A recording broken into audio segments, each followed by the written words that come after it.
Mesdames et messieurs, bonsoir et bienvenue dans cette édition de 22 heures de ce vendredi 29 mars au sommaire de l'actualité.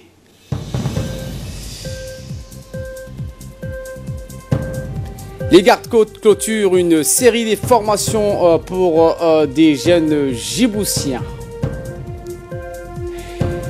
Rabat et Amman réitèrent leur soutien total au peuple palestinien et ce concernant donc l'affaire du monde arabe. Voilà pour les titres. Merci si vous nous rejoignez sur Télé Djibouti. Je vous emmène en Tunisie où les ministres arabes des Affaires étrangères ont entamé ce vendredi à Tunis les travaux de la réunion préparatoire du 30e sommet arabe qui se tiendra dimanche. Notre pays a été représenté par son chef de la diplomatie djiboutienne, Mahmoud Ali Youssouf, en présence notamment de l'ambassadeur de Djibouti en Tunisie et résident en France, M. Aïd Moussaad Yahya, et le représentant permanent de notre pays auprès de la Ligue arabe, et également ambassadeur de Djibouti au Caire, Mohamed Dohor Hirsi. Au cours de la réunion dirigée par le ministre tunisien des Affaires étrangères, Emaïs Geniaoui, les ministres arabes des Affaires étrangères ont discuté d'un certain nombre de questions et des projets qui seront présentés aux dirigeants arabes dans la question palestinienne et l'évolution de la situation en Syrie, qui sera donc mis en lumière avec la reconnaissance par le président américain de la souveraineté d'Israël sur le plateau du Golan. Discussion également portée sur le dernier développement en Algérie, au Yémen, au Soudan et en Libye, ainsi que sur les efforts en cours pour résoudre les problèmes de ces pays, en plus de promouvoir une action arabe commune et de lutter contre le phénomène du terrorisme dans de nombreux pays arabes. Il convient de noter que la réunion des chefs de la diplomatie des pays arabes intervient un jour après la réunion du Conseil économique et social au niveau ministériel, rappelant que le gouvernement tunisien s'acharne pour achever les préparatifs et créer donc des conditions nécessaires avec un succès lors de ce 30e sommet arabe qui se déroule cette année dans un contexte de pays arabes et international extrêmement difficile et complexe.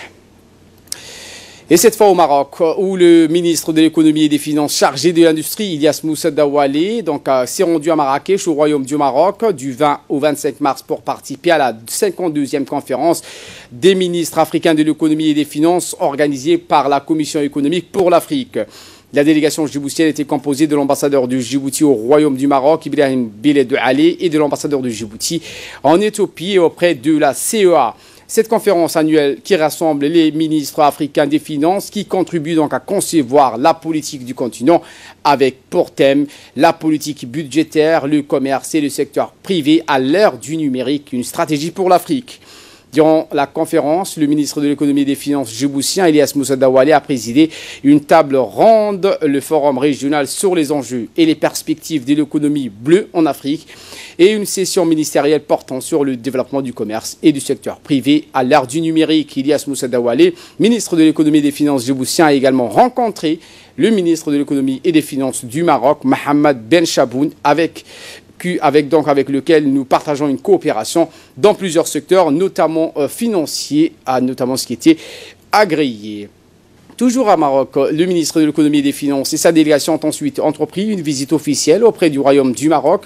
Cette première réunion a eu lieu avec le président du directeur général de l'Office chérifien des phosphates, l'OCP, Mme Mostafa Terab, suivie d'une visite du complexe industriel. Il est à noter que la délégation djiboutienne a été rejointe par la délégation éthiopienne, conduite par le ministre de l'économie et des finances, chargé de l'industrie. Une coopération trilatérale entre Djibouti, l'Éthiopie et le Maroc a été au centre des discussions afin de construire un complexe intégré de fabrication de phosphates et d'engrais, ainsi qu'un site logistique et portuaire. Par ailleurs, cette délégation conjointe djibouto-éthiopienne a également eu des entretiens avec la Confédération générale des entreprises du Maroc et sa vice-présidente, Mme Nela Zadi. Durant l'entretien, il a été l'objet de la création des parcs industriels transfrontaliers. Retour à Djibouti, je vous disais en titre, avec cette cérémonie qui s'est déroulée sous le patronage conjoint du ministre de l'Équipement et des Transports, Mohamed Abdelkader Moussa Helem, et du colonel des gardes-côtes, Waïsam Al-Bakouré, en présence du ministre de l'Éducation nationale et de la formation professionnelle, Mustafa Mohamed Mahmoud. De formation, l'une axée sur la plongée sous-marine et la deuxième sur la mécanique navale, ont été mis en place durant 6 mois où 15 jeunes ont suivi avec succès cette formation sur la plongée sous-marine, tandis que 30 autres jeunes, dont une fille, ont finalisé une formation sur la mécanique navale. Les gardes-côtes djiboutiennes ont tout mis en œuvre pour que ces jeunes bénéficient de ces formations dans les meilleures conditions au sein du centre d'instruction navale de la garde-côte dans lequel ils ont résidé entièrement durant leur stage. Eh bien, les éléments de la garde-côte ont suivi donc une formation et eux également sur les techniques de lutte contre les incendies et le maniement des armes dont ont bénéficié près de 50 agents de la garde-côte qui s'est tenue durant cette même occasion. Après donc la clôture de cette cérémonie, les jeunes issus de la société civile et les officiels présents ont assisté à une démonstration. Les éléments de la garde-côte qui avaient suivi cette formation technique ont fait une démonstration également dans leurs acquis, formation qui portait sur la sécurité maritime et la lutte contre les incendies. Formation importante pour répondre à la menace d'un départ de feu sur un bateau. La rapidité et l'efficacité est une mission prioritaire pour ces agents lorsque l'incendie touche un bateau de 25 agents de la garde-côte. Par ailleurs, les éléments de la garde-côte avaient aussi une formation sur le maniement des armes. Les 15 agents de la garde-côte qui ont suivi cette formation ont reçu des galons et les jeunes qui ont reçu la formation sur la plongée sous-marine et les techniques de mise en place des mécaniques navales ont tous reçu donc des distinctions.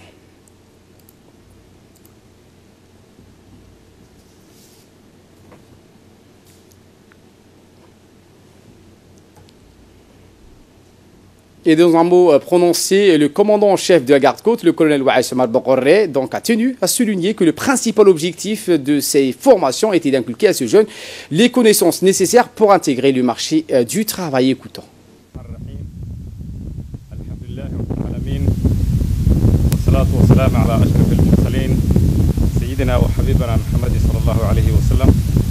Excellence, Monsieur le ministre de l'Équipement et des Transports, Excellence, Monsieur le ministre de l'Éducation nationale et de la formation professionnelle, les officiers et sous-officiers de la garde-côte, Assalamu alaikum wa rahmatullahi wa barakatuh.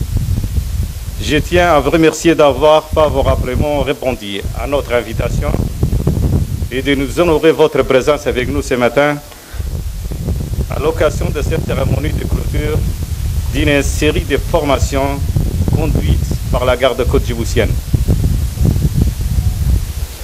Cette occasion qui nous réunit aujourd'hui est particulière car il s'agit de la clôture de 2 formations que notre institution a délivrées au profit de jeunes djiboutiennes issus de la société civile pour les initier au métier de la mer.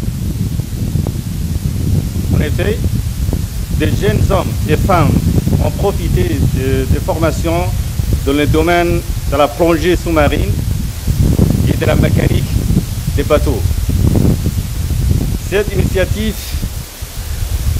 émanant de la commandement de la garde-côte djiboutienne vise à inculquer à des jeunes les connaissances nécessaires pour intégrer le marché du travail avec un bagage technique et pratique.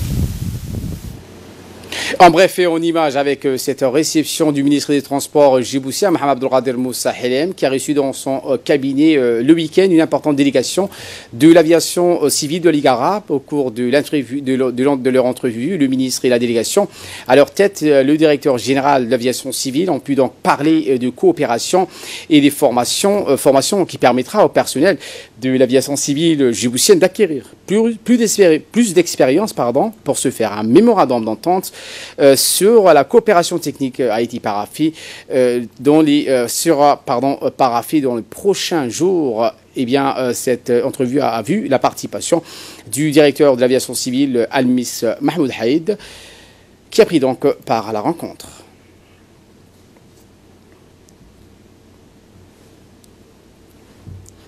Autre actualité de ce 22h, le ministre de l'Éducation nationale et de la formation professionnelle, Moustapha Mohamed Mahmoud, a reçu le week-end également, en fin de matinée, une visite de haute personnalité chinoise conduite par le directeur du département de la communication du Parti communiste chinois pour la municipalité de Tianjin, M. Xin Zemin. Ces délégations comprenaient également le président de la China Civil Engineering and Construction Corporation, CCECC, ainsi que d'autres personnalités chinoises, dont notamment le président de l'université de Tianjin pour les techniques ferroviaires. La rencontre qui s'est déroulée en présence de plusieurs cadres du MENFOB a été l'occasion pour le ministre d'exprimer ses sincères remerciements à la délégation et plus globalement à la République populaire de Chine pour l'amitié et l'appui constant à notre pays.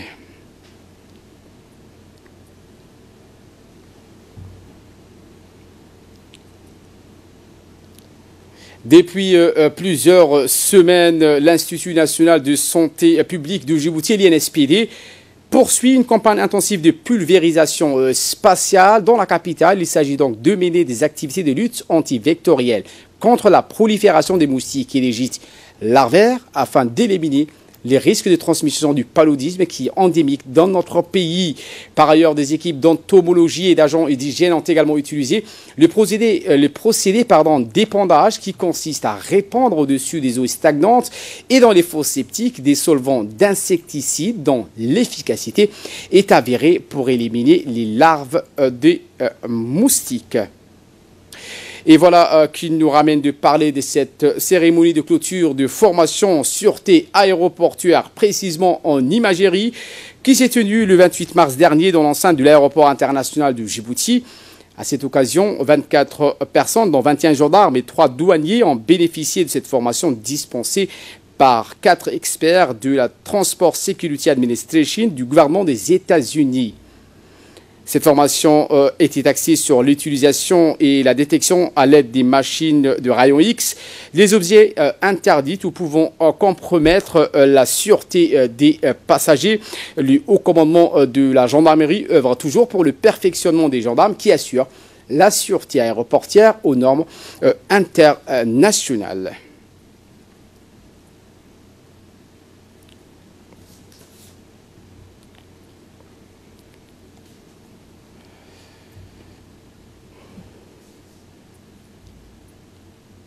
Et je vous emmène dans les régions de l'intérieur, à Dikil pour commencer, où la brigade de la douane de la ville de Nunti ont intercepté dans l'après-midi du jeudi une quantité importante de cigarettes composées de dizaines de cartons de cigarettes de marque Benson et des jerrycans de pétrole dans cette ville. La brigade de la douane de Dikil a reçu le soutien de la police pour la réussite d'une telle opération. Ces grandes quantités très importantes saisies après avoir effectué une large opération de contrôle par les éléments de la police nationale en collaboration avec la douane de Dikil dans les points de vente des boutiques de la ville de l'unité. Au total, 13 cartons de cigarettes marque Benson et une vingtaine de jerrycans de gaz pétrole ont été saisis.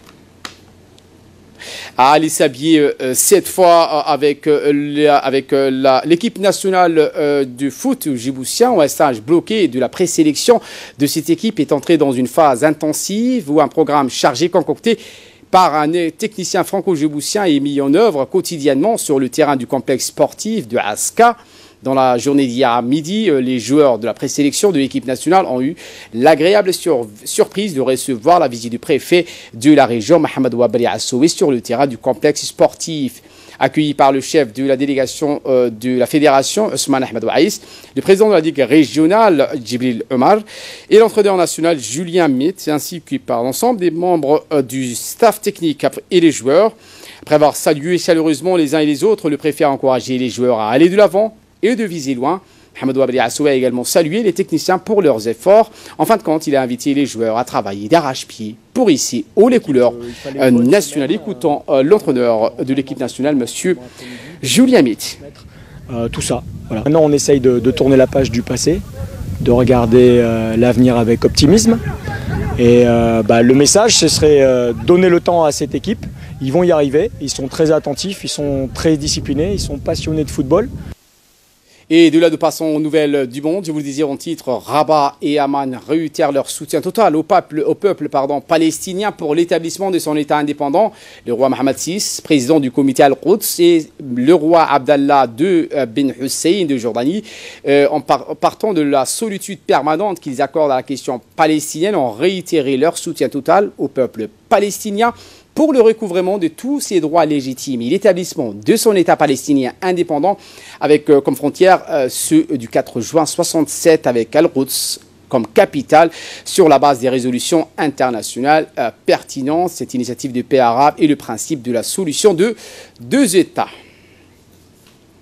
Et pour terminer, les appels au pardon rythment la cérémonie en hommage aux victimes de Christchurch. Des milliers de personnes ont participé aujourd'hui, vendredi, dans cette ville, la cérémonie en hommage aux 50 victimes de l'attentat du 15 mars dernier. Des discours comme celui de la première ministre et les chants ont rythmé l'événement. Les discours d'union, de paix et de réconciliation ont marqué les esprits lors de cette cérémonie du souvenir organisée vendredi 29 mars en Nouvelle-Zélande, 2 semaines après ça, la tuerie. Voilà pour l'essentiel de ce 22h. Merci de votre fidélité. Restez avec nous. Le programme continue sur Télé Djibouti.